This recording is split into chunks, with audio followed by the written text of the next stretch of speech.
I'm looking for a really good burger recipe. I need a balance of texture and flavor. You know, firm but not too dry. Slightly chewy, crispy exterior. A bland patty is a no-go, so I want it seasoned well. If I pan fry it, it will have crispy edges, but if I bake it, it will be healthier. I like to try new recipes. Every recipe isn't the same.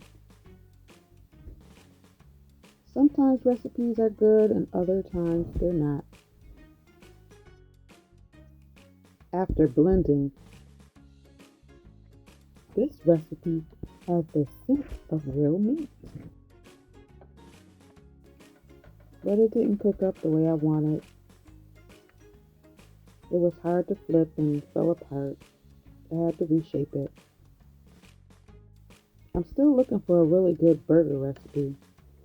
If you have one, leave it in the comments. Popular vegan burger ingredients are black beans, quinoa, mushrooms, lentils, oats, walnuts, chickpeas.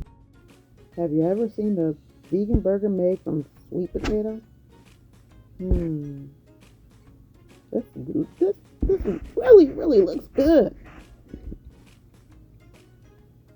It was okay, but I'm really looking for another burger recipe.